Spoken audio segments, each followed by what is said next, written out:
Continuando, então, a gente vai falar agora sobre problemas vasculares. Aliás, muitos são os riscos de quem vai fazer uma longa viagem. Se você está se programando agora, época de férias, é muito oportuno a gente falar sobre isso, porque se você vai passar muitas horas dentro do carro, dentro do avião, dentro do ônibus ou do trem, seja qual for o meio de transporte, o importante é você se movimentar, porque são muitos os problemas que você pode desenvolver. Para falar sobre isso, estou recebendo aqui Márcio Steinbruch, tudo bem? Prazer te ver de novo. Tudo bem? Prazer é todo meu.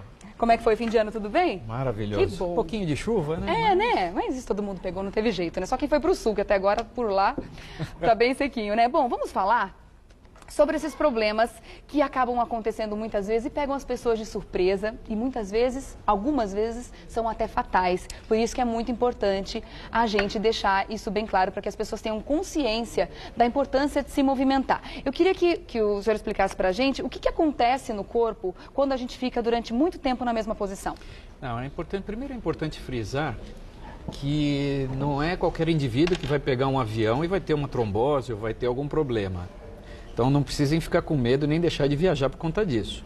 Agora, para entender um pouquinho do mecanismo da formação de trombos ou da formação de complicações vasculares, primeiro é importante entender como se processa a circulação dos membros inferiores. Certo. Né? Sempre que eu falo alguma coisa sobre algum assunto vascular, eu tenho que falar um pouco da anatomia e um pouco da fisiologia. Então, o nosso membro inferior, ele tem basicamente duas circulações. Tá. A circulação arterial, que é a que leva o sangue, e a circulação venosa, que traz o sangue usado. Essa circulação é feita por veias internas e veias externas, veias que estão embaixo da pele e veias que estão por dentro da musculatura da perna. No indivíduo normal, esse mecanismo de bombeamento, como ele tem que ser contrário à gravidade, ele é feito através do exercício. Conforme se caminha, a musculatura da panturrilha ou da batata da perna exerce um bombeamento sobre essa circulação venosa, fazendo com que esse sangue suba.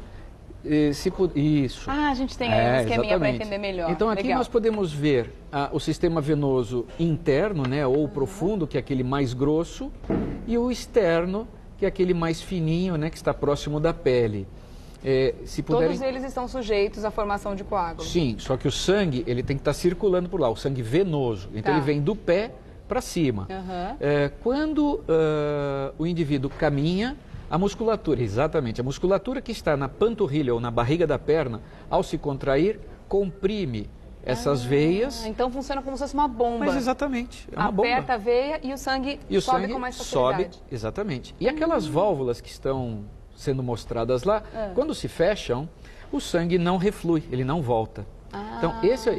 E aqui nós temos uma animação para ver como funciona o retorno venoso. Tá, e quando a gente está sentado, a gente está completamente relaxado. Por que foi importante eu mostrar isso? Justamente porque quando a gente está sentado muito tempo ou de pé parado, esse mecanismo acaba não funcionando adequadamente.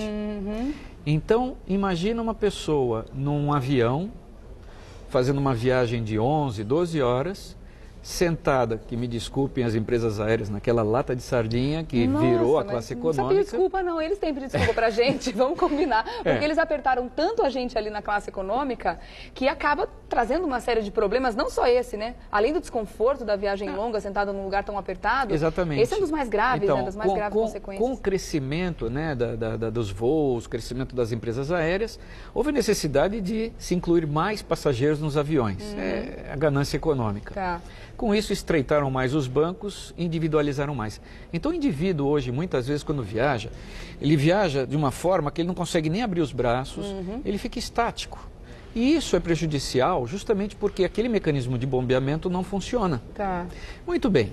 Aí soma-se a isso desidratação, ou seja, a pessoa está num ambiente... Eu estou falando de avião, mas depois vou chegar em outros meios de transporte. Tá. O avião é o mais conhecido e muitas vezes são viagens até mais demoradas. Muito utilizado hoje em dia, né? Também. É que numa viagem de 12 horas de avião, ele não para você ir no banheiro fazer um xixizinho ou coisa do gênero. Exatamente. São 12 horas direto. Um ônibus é diferente, ele cada 2, 3 horas ele pode dar uma parada, você ainda anda, estica a perna, mas o avião não. Então o que acontece? A cabine do avião é pressurizada. De certa forma, eles reduzem a temperatura lá dentro para que o indivíduo fique num estado mais de sonolência. O ar lá é muito seco, que ele é reciclado, então não tem como umidificar aquilo lá. Então o indivíduo, por si só, ele já começa a ter o quê? Uma desidratação. Não é aquela desidratação do verão, mas ele começa a concentrar um pouco mais o sangue. Então soma-se, ficar sentado muito tempo, não bombear o sangue. E se houver uma hemoconcentração, que a gente chama, que o sangue fica um pouquinho mais grosso, pode ocorrer uma coagulação do sangue dentro de uma veia. E isso é a trombose. Então, para quem não entende ou não sabe o que é uma coagulação, imagina o leite talhado para se fazer uma coalhada. O sangue ocorre a mesma coisa. Então, eu costumo brincar que o coágulo de sangue é uma coalhada de sangue. E então aquilo lá entope a veia e gera uma reação inflamatória e todos aqueles desenrolar, né, que existe com relação à doença trombótica. Mas existe um risco maior ainda em cima disso, né? Sim. Quando esse coágulo sai do lugar. Exatamente. Se a gente pudesse prosseguir com ilustrações... Tem uma ilustração mostrando o que acontece com esse coágulo? Essa daqui eu até comentei, né, com relação ao bombeamento. Se pudesse mostrar a próxima, isso. Um dos agravantes de quem viaja de avião é justamente portadores de algum problema vascular. O mais comum, para quem tem problema de varizes, né, o mais comum é justamente o problema de varizes.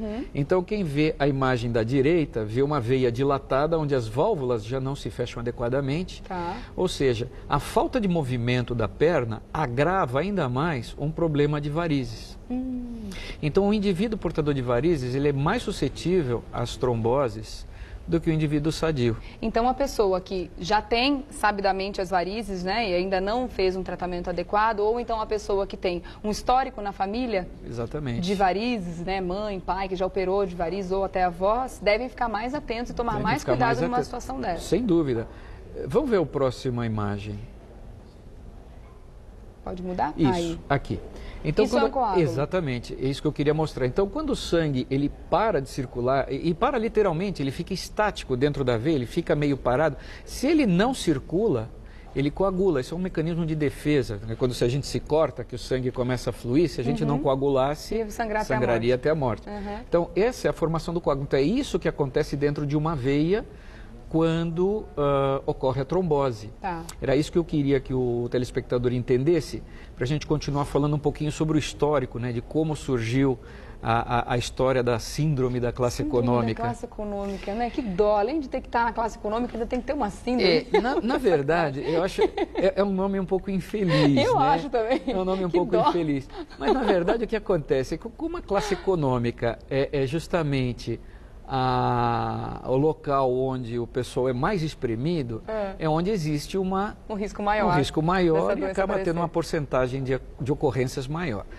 A gente teve um caso há pouco tempo de uma passageira de um voo australiano, se eu não me engano, que veio a falecer, né? Exatamente. A história toda... E ela era jovem demais. Muito jovem. Chamava-se Emma Christopherson. 28 anos? Ela tinha 28 anos de idade, num voo de Melbourne até Londres, um voo de 20 horas.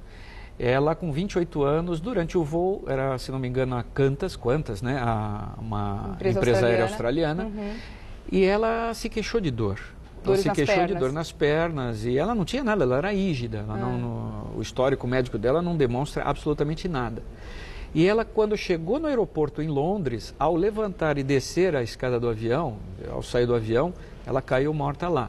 Por quê? Aquele coágulo que foi visto naquela imagem que eu mostrei dentro da veia, se ele se desprender, ele pode percorrer a circulação e obstruir uma artéria do pulmão.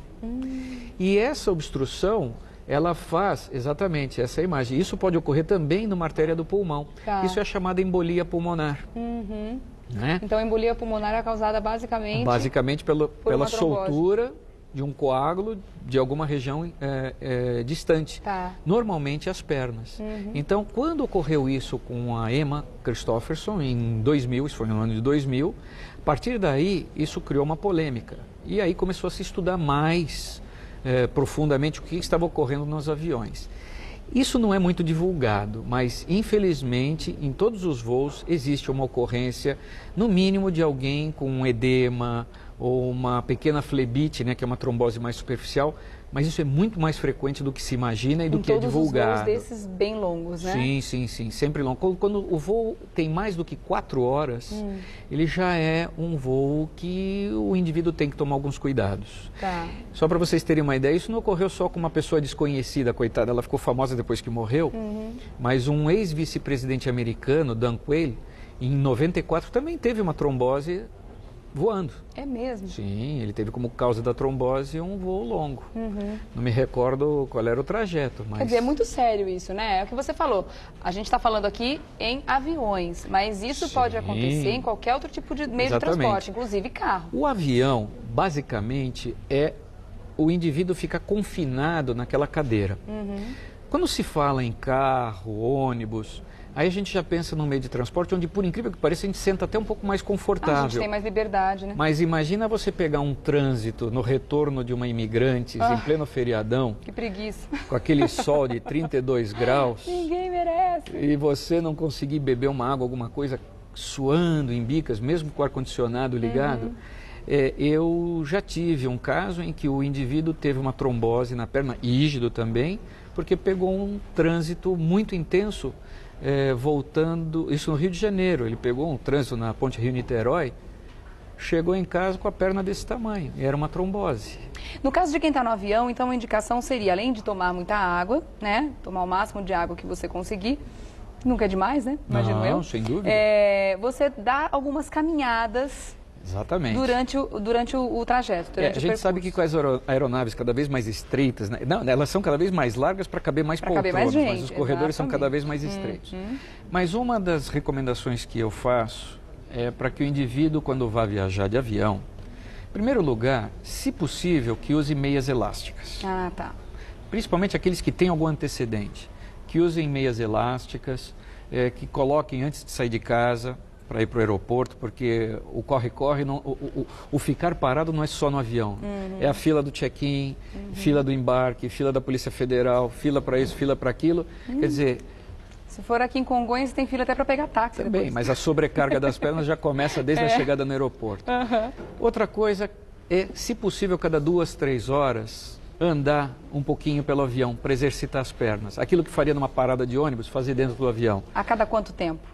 Cada 2 horas, mais ou menos. Lógico que na hora que vai dormir, dorme. Não precisa ficar. Isso é mais ou menos uma estimativa, tá, se estiver acordado, é interessante que você levante o máximo. É interessante que dá uma movimentada, fazer exercícios com as pernas, não como se estivesse pedalando. Não se preocupe em ficar, eu vou incomodar, estou na janela, tem mais 3 para pular aqui. Não se incomode com isso, mesmo porque o assunto é sério, é grave. Seríssimo. Né? Se hidratar bastante. Então, não tenha vergonha de pedir para a aeromoça trazer mais refrigerante, água, suco, seja lá o que for.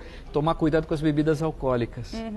Porque as bebidas alcoólicas, apesar de dar aquela sonolência e aliviar a viagem, elas aumentam a diurese, quer dizer, a pessoa urina mais. Desidrata mais. Desidrata mais, exatamente. E isso causa hemoconcentração. Então quem acha chique e legal ficar bebendo no avião para Exato, quer tomar aquele drinkzinho, vai lá que seja. Isso aqui são medidas que o próprio leigo pode tomar. E uma dica legal que eu acho também é assim, você não pode entrar com a água ali na área de embarque, mas depois existem ali lanchonetes onde você pode comprar água, inclusive. Porque o que acontece muitas vezes, a gente pede água para a moça, ela vem com um copinho desse tamanho de água, que não serve pra você engolir um comprimido direito, quanto mais se hidratar. É verdade. Né? E você não vai ficar chamando a aeromoça, está num voo aí de 15 horas, você não vai ficar chamando ela a cada 1 hora para te dar um copo d'água. Então já leva uma garrafinha, já compra uma garrafinha, já garante o seu estoque de água. Eu acho que são medidas interessantes também, né? Não, sem dúvida. Agora... Quem que são as pessoas mais suscetíveis? Então, vou repetindo. Tá. Então, geralmente, indivíduos na casa dos 60 anos, quer dizer, os mais idosos são mais suscetíveis à trombose. Indivíduos que têm algum problema vascular, principalmente os portadores de varizes. Então, um conselho que eu dou a quem tem alguma suspeita, algum problema na família, ou até mesmo sejam portadores de varizes, que antes de viajar, visitem o seu vascular, troque uma ideia, porque dependendo da situação, aí com indicação médica, pode haver algumas formas de prevenção, entre elas até medicamentos. Pode-se usar aspirina, mas por favor, não vão tomar aspirina por conta própria. É bom que um médico oriente qual a melhor dose, qual a melhor aspirina, quer dizer, aspirina é um nome genérico, né, do ácido acetilsalicílico. Porque o que ele causa? A aspirina, além de ser um anti-inflamatório, ela é também um antiagregante plaquetário. Então, usando como o se ela linguajar diluísse leigo, o sangue. exatamente, Tá. usando o linguajar leigo, ela afina um pouquinho o sangue. Tá. Ela evita a aderência das plaquetas, que são células do sangue, que promovem a coagulação. Então, ela diminui um pouco a coagulação do sangue.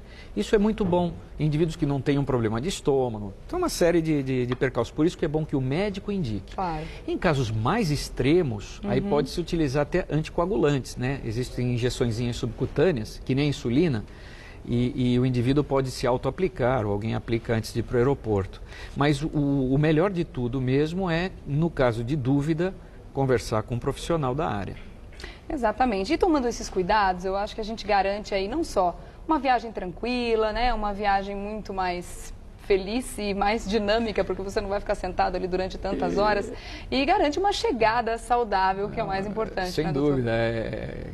São detalhes, né? São coisas bobas que às vezes os leigos não conhecem. É muito importante esses pequenos detalhes. E é uma doença também que ela não é difundida em grande escala, né? Então eu acho interessante que as pessoas realmente percam o medo de falar de certas doenças, né? Mesmo porque nesse caso existe o fator hereditário, existe a genética, então é mais fácil ainda a gente saber que existe uma predisposição, né? Sim, é uma doença dúvida. silenciosa, mas nem tanto, já que existe Agora, o fator aí. só corrigindo uma coisinha. Claro. A doença foi chamada de síndrome da classe econômica, mas não ocorre só na classe econômica, tá? Isso pode ocorrer em classe executiva. Do lado de lá da cortininha também? Também pode em primeira classe também. Mesmo eles tendo ali a facilidade de ficar deitados? Lógico que a chance é muito menor, mas pode ocorrer também pela desidratação, pela pressurização da cabine, doenças de base, pessoas que têm um problema já de coagulação, uso de anticoncepcional, uma série de coisas. Tá. Né? As grávidas têm que tomar um cuidado maior ainda? As grávidas têm que tomar um cuidado muito maior. A meia elástica é imprescindível durante o voo, não é? E sem dúvida nenhuma, se não tiver como adiar o voo, tiver que fazer, eu não vejo nenhum problema em fazer a viagem, lógico. Mas é sempre bom conversar com um profissional antes. Tá. Só mais uma perguntinha. Se a pessoa começar a sentir as dores nas pernas durante a viagem, significa que o processo já está acontecendo ou não? Não. É muito comum o indivíduo chegar no outro ponto da viagem com as pernas inchadas, né, edemaciadas, e entrar em desespero. Ai, doutor, pelo amor de Deus, acho que eu estou com trombose. Não, isso ocorre porque como a perna está para baixo, a ação da gravidade empurra a água que nós temos diluída no subcutâneo. Então é um acúmulo de líquido. É um acúmulo de líquido. Um conselho é nunca tirar o sapato. Depois ele não entra de novo. Depois ele não entra. Então viaje com sapatos confortáveis, que você possa mantê-los durante o voo, mas se tirar, às vezes não entram de volta. Tá certo. Boas dicas. E fazer aquele exercício, como você falou, flexionando os pés, como se estivesse mexendo numa máquina a de costura panturrilha. antiga. Tá, muito legal. Doutor Márcio Steinbruch, obrigada mais uma vez pela sua participação. Enorme. Prazer foi meu te rever. Até uma próxima. Ótimo fim de semana para você, viu? Pra você também. A gente se vê. Legal, né, gente? É bom saber, né? O que eu falo sempre, informação nunca é demais. E nesse caso, a gente pode prevenir um problema muito sério.